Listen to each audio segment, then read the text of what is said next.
Bueno, este es nuestro trabajo final de la materia de psicopatología a cargo de Ricardo Custode y Luis Flores.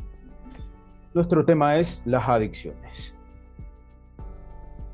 Vamos a comenzar explicando relativamente sobre una perspectiva general sobre lo que es las adicciones.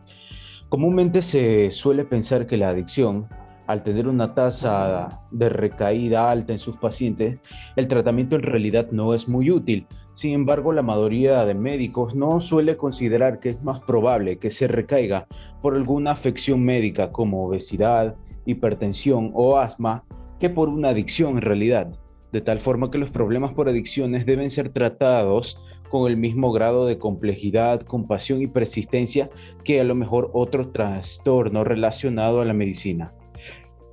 Entre el porcentaje de individuos que consumen drogas, tenemos que un 53% de ellos presentan otro tipo de trastorno que acompaña a la drogadicción.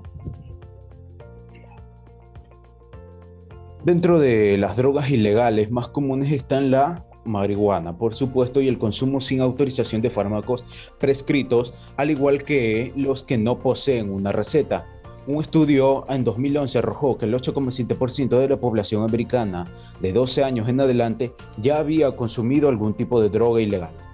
El número de pacientes que llegaron al servicio de urgencias por algún problema relacionado con drogas aumentó cerca de un 100%, al mismo tiempo que aumentó el número de suicidios por drogas en un 41%. Como una explicación neurobiológica de lo que es la adicción, tenemos que una característica común del consumo de drogas es la alteración de los sistemas endógenos de recompensa del encéfalo. Las drogas más adictivas actúan interrumpiendo los circuitos de dopamina del sistema nervioso central. A su vez, aumentan la dopamina en la sinapsis de forma aguda y se alteran los circuitos que median la motivación, los impulsos, el aprendizaje condicionado y los controles inhibidores. Este incremento súbito de dopamina sináptica es muy gratificante para los individuos que la consumen. Por lo tanto, presentan una densidad muy baja de receptores de dopamina, lo que provoca la adicción específicamente. El consumo crónico de las drogas produce una disminución significativa de la función encefálica dopaminérgica, que se manifiesta por una reducción tanto de los receptores de dopamina como de la actividad celular dopaminérgica. Esta disminución también es asociada a la disfunción de la corteza prefrontal, incluida también la corteza orbitofrontal. Básicamente, el paciente va deteriorando y se va volviendo menos capaz de cumplir con las funciones de análisis y planificación, en teoría. Nos volvemos más tontos. Como un ejemplo al acercamiento de las drogas más comunes tenemos a la cocaína, que en el 2011 el número de personas con dependencia o consumo de cocaína era aproximadamente de 821,000. A pesar de la tendencia descendente, la cocaína sigue siendo la principal droga consumida después del alcohol en todo el mundo. Incluso los individuos con perfil psicológico normal son vulnerables al consumo compulsivo de cocaína. El consumo crónico de cocaína conduce a una infrarregulación de los receptores de dopamina, provoca la disminución de la dopamina sináptica y altera la síntesis y recaptación de serotonina, entre otros receptores que se piensa que es la causa de la depresión tras su uso, lo que a su vez también es el causante de las recaídas de los pacientes. Los síntomas característicos asociados al consumo de cocaína son anorexia, insomnio, ansiedad, hiperactividad y habla, y procesos de pensamiento rápido. También pueden observarse signos de hiperactividad adrenérgica como hiperreflexia, taquicardia, diaforesis y pupilas dilatadas con respuesta a la luz. Entre los síntomas más graves pueden encontrarse la hiperpirexia, hipertensión, fenómenos vasoespásticos incluidos por la cocaína, por ejemplo, un ictus o un infarto del miocardio. El problema psiquiátrico más común y más grave asociado al consumo es la psicosis inducida por cocaína, que se manifiesta con alucinaciones visuales y auditivas, delirios paranoides, a menudo asociados con conducta violenta, y las alucinaciones táctiles, que consisten en la percepción de que algo se arrastra bajo nuestra piel. Como tratamiento al consumo ocasional de cocaína, en realidad no requiere mayor intervención, sino, sin embargo, el consumo crónico de cocaína puede producir tolerancia, dependiendo psicológicamente de esto, gravemente y de dependencia fisiológica, caracterizada por una irritabilidad, adenonia, bajo estado de ánimo, insomnio o hipersomnia y ansiedad. Más los síntomas de abstinencia empiezan a desaparecer en 7 días. Existen ciertos indicios de que la amantadina y el propranolol pueden ser útiles en individuos con síntomas de abstinencia graves. La principal complicación de estos pacientes con abstinencia es la depresión grave con una ideación suicida. En estos casos tenemos que internar al paciente lo más rápido posible. En el adicto a la cocaína, la compulsión para el consumo es incontenible. Por esta razón, el paciente dependiente hospitalizado ya debe controlarse estrictamente y deberá realizarse detecciones de la droga si aparecen cambios en la conducta. Una vez iniciado el consumo compulsivo de cocaína, es casi imposible para el paciente volver a un consumo ocasional controlado. Todos los consumidores de cocaína deben derivarse para una orientación individual o de grupo y deben recomendarse la participación en programas de autoayuda psicológicos, por ejemplo, programas de 12 pasos o la terapia cognitivo-conductual guiada por manuales que han sido comprobados eficazmente en el tratamiento de la dependencia de cocaína. Tenemos a las anfetaminas, otra droga cuya acción principal es el aumento de la dopamina sináptica a través de la liberación de dopamina a la sinapsis.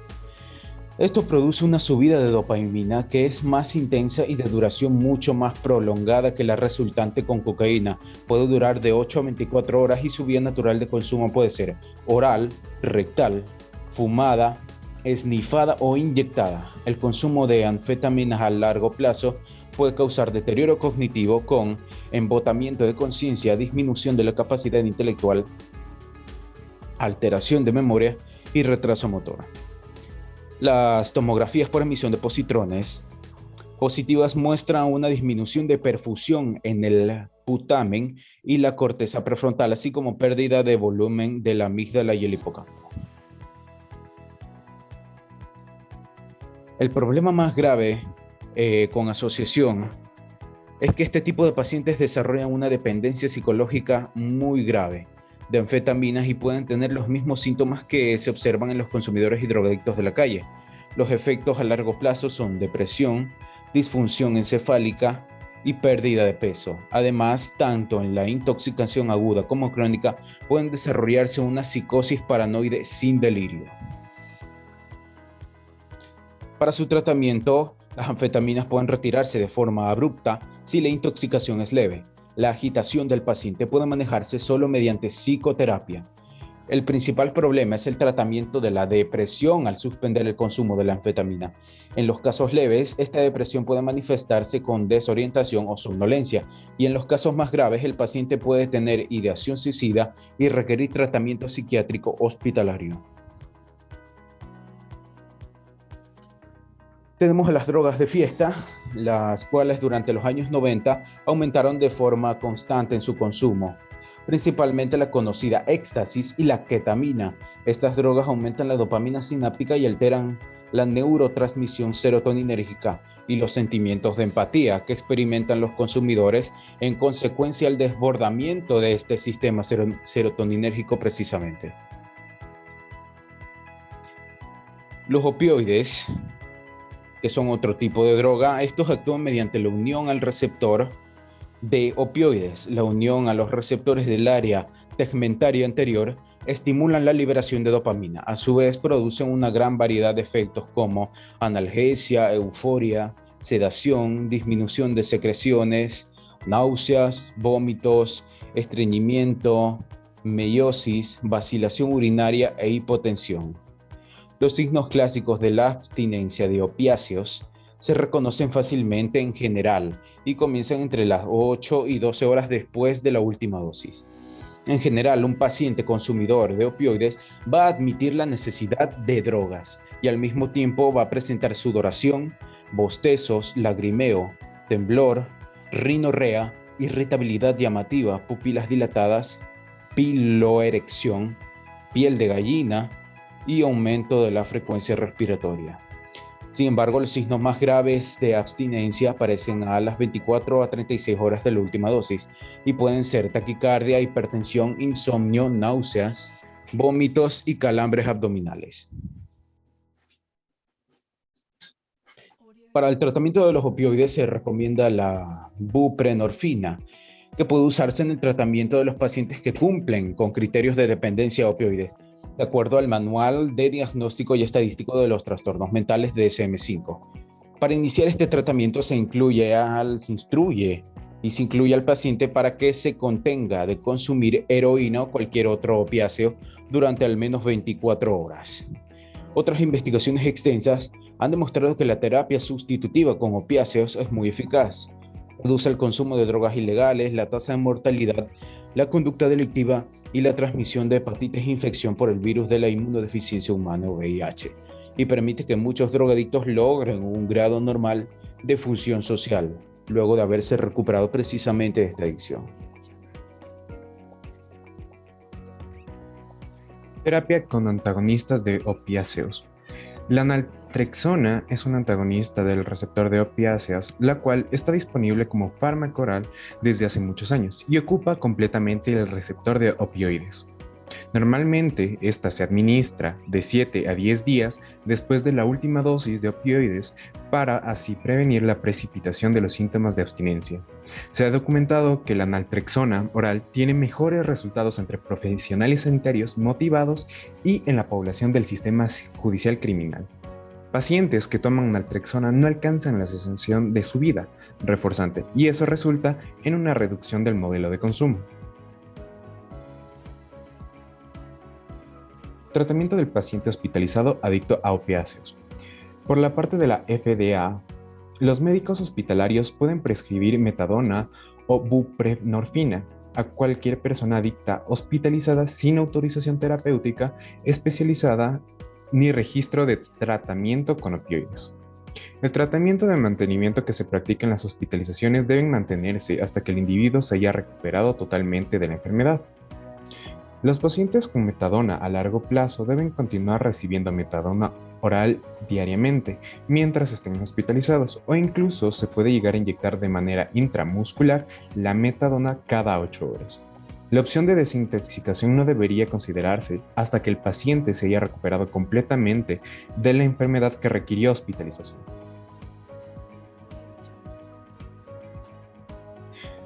Desintoxicación hospitalaria. La reducción de metadona en el paciente siempre va a variar dependiendo de la duración en la que el paciente estuvo ingresado dentro del hospital y cuántas veces se trabajó con metadona. La clonidina suprime los síntomas noradrenérgicos de la abstinencia y puede usarse como fármaco alternativo a la metadona. Esto quiere decir que no se la puede suspender a la metadona, pero sí se lo puede tomar como alguna vía mediante la clonidina.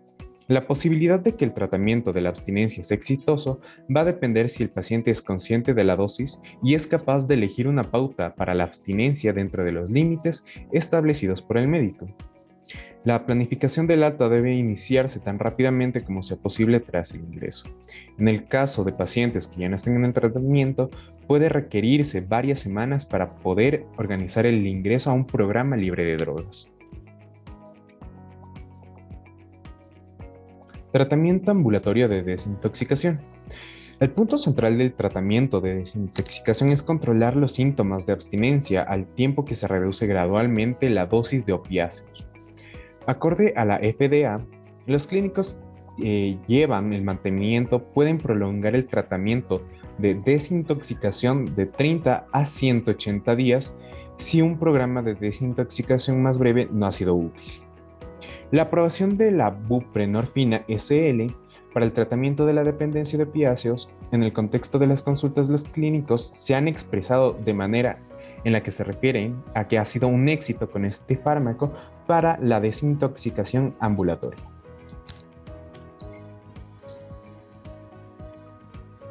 Tratamiento del dolor en pacientes que reciben terapia sustitutiva con opiáceos. La determinación de las dosis adecuada de fármacos para el dolor en un paciente que recibe terapia sustitutiva con opiáceos es un problema clínico frecuente, ya que el efecto analgésico de la metadona es mínimo en los pacientes en mantenimiento y solo dura de 6 a 8 horas. Dados los efectos antagonistas, estos analgésicos producen síntomas de abstinencia en los adictos a opiáceos.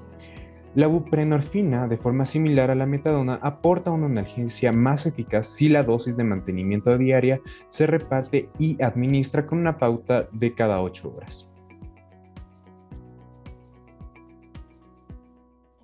Prevención y tratamiento de la sobredosis. La sobredosis de opiáceos es una urgencia médica y requiere atención inmediata para mantener las vías respiratorias, la respiración y la circulación, o más claro, un ABC de la reanimación. La depresión respiratoria inducida por opiáceos puede tratarse con 0,4 miligramos sobre mililitros de naloxona, IV o IM. Este fármaco puede repetirse cada 2 minutos según la necesidad. Como respuesta a la epidemia de prescripción de analgésicos, muchos estados han puesto en marcha los programas de prevención sobre la sobredosis de naloxona intranasal. Se aconseja tanto a los médicos que atienden a los consumidores, a los adictos a opioides, o a heroína, y que eduquen así a sus pacientes como a sus familiares y amigos sobre el riesgo de una posible sobredosis. Benzodiazepinas. El consumo de las benzodiazepinas está implicado en el 28,7% de todas las visitas a los SU relacionadas con medicamentos recetados, las segundas tras los analgésicos opioides en esta categoría. Neurobiología. Las benzodiazepinas, clasificadas como agonistas del GABA, se unen a una subunidad del receptor del GABA.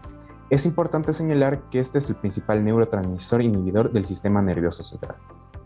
La unión del receptor de GABA a largo plazo puede alterar el número de receptores o cambiar la afinidad del ligando por el receptor.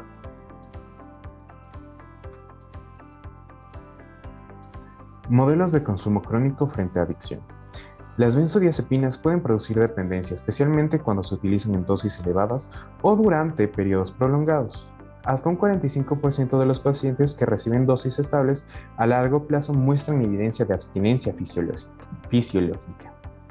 Los síntomas más frecuentes son similares a los que se observan durante la abstinencia de todos los fármacos hipnótico-sedantes y pueden ser difíciles de distinguir de los síntomas para los que se prescribieron originalmente las benzodiazepinas. Las benzodiazepinas, con un inicio de acción rápido, parecen ser las que tratan de buscar los drogadictos y en general se supone que tienen mayor potencial de adicción que las benzodiazepinas con inicio de acción más lento.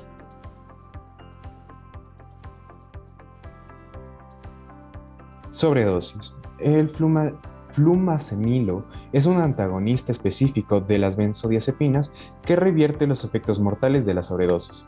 Debe administrarse una dosis intravenal inicial de 0,2 miligramos en 30 segundos, seguida de una dosis de 0,2 miligramos sin respuesta tras 45 segundos. Esto puede repetirse en intervalos de 1 minuto.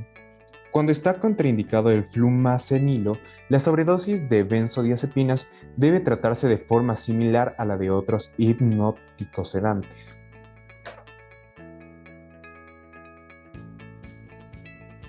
Abstinencia. En los casos en que existe una adicción clara a benzodiazepinas o cuando el paciente desea detener el consumo de estos fármacos, es importante que la desintoxicación se realice bajo supervisión médica. El abordaje más sencillo para la desintoxicación es la reducción gradual de las dosis, que puede alargarse durante varias semanas o meses. En ninguna circunstancia debe retirarse de forma súbita. La abstinencia de las benzodiazepinas de acción corta y elevada potencia es particularmente problemática. Hipnóticos sedantes. El consumo. Su consumo de depresores del sistema nervioso central supone una elevada frecuencia de visitas a los SU relacionadas con intentos de suicidio y sobredosis accidentales, como consecuencia del consumo festivo y la automedicación. Síndromes clínicos. Una persona intoxicada por un depresor del sistema nervioso central presenta característicamente muchas de las características diagnosticadas asociadas con la intoxicación alcohólica. La presencia de habla disártrica, marcha inestable y nixtamon vertical u horizontal, mantenido en ausencia de olor al alcohol en el aliento, hace pensar en el diagnóstico. Hipnóticos sedantes, síndromes clínicos. En la sobredosis pueden observarse diversos signos y síntomas dependiendo del fármaco o la combinación de fármacos usada, del tiempo desde la ingestión y de la presencia de enfermedades médicas concomitantes. El delirium por abstinencia es menos frecuente que las convulsiones y aparece infrecuentemente a menos que sea precedido por ellas. Tratamiento de la abstinencia. El principio básico es retirar el fármaco adictivo lentamente para así poder evitar convulsiones. Primero se debe establecer la dosis diaria que produzca toxicidad leve, puesto que los adictos a barbitúricos tienden a subestimar su consumo. Es peligroso aceptar que las anamnesias del paciente como completamente exactas. El tratamiento se inicia normalmente con una dosis oral de 200 miligramos de pentobarbital, un barbitúrico de acción corta. Si no aparecen cambios físicos después de una hora, probablemente el hábito del paciente supere los 1200 miligramos de pentobarbital al día. La presencia del habla disártica e intoxicación, pero no de sueño, indica un hábito de 400 a 600 miligramos al día. Después puede administrarse al paciente el requerimiento diario calculado dividido en 4 dosis iguales por vía oral cada 6 horas.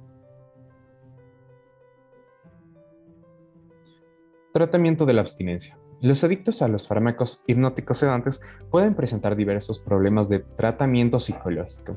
El tratamiento eficaz requiere una evaluación extensa de los problemas psiquiátricos del paciente y el desarrollo de planes de tratamiento a largo plazo antes del alta. También los pacientes drogadictos tienen fama por sus engaños, manipulación y hostilidad.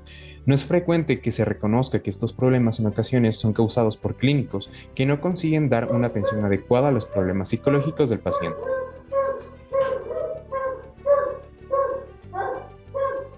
Sales de baño. Normalmente se han vendido legalmente como alimento vegetal o sales de baño, no para consumo humano, aunque es evidente que nunca se pretendió como su uso como sales de baño. Estas sustancias derivan del cat, la cual contiene catinona, un análogo de anfetamina de algunas culturas africanas enmascado durante siglos. Recientemente se ha aislado la catinona de la planta del cat, que se transforma en metcatinona más potente. Se vende como un polvo cristalino blanco o tostado que puede ingerirse o administrarse por vía intranasal, rectal, intramuscular o intravenal. La dosis media es de 5 a 20 miligramos. Los efectos psicoactivos comienzan de 3 a 5 miligramos. Drogadicción mixta. Un número cada vez mayor de pacientes son adictos a diversas combinaciones de drogas y otras sustancias como benzodiazepinas, cocaína, alcohol y opiáceos. El diagnóstico exacto es difícil debido a los hallazgos físicos inconstantes y confusos y la anamnesis poco fiable. Para poder confirmar este diagnóstico se requiere un análisis de sangre y orina para toxinas. Un paciente adicto tanto a opiáceos como a hipnosedantes debe mantenerse con metadona mientras se retira el barbitúrico. Es esencial limitar firmemente el entorno para el éxito de cualquier programa de tratamiento psicológico eficaz. Algunos pacientes con sobredosis o problemas médicos secundarios al consumo de drogas no son adictos fisiológicamente a ninguna de ellas, a pesar de los antecedentes de consumo múltiplo de drogas. Hasta aquí nuestro video. Aquí tenemos las referencias de donde sacamos precisamente los contenidos que estamos tratando en este video. Muchas gracias por ver.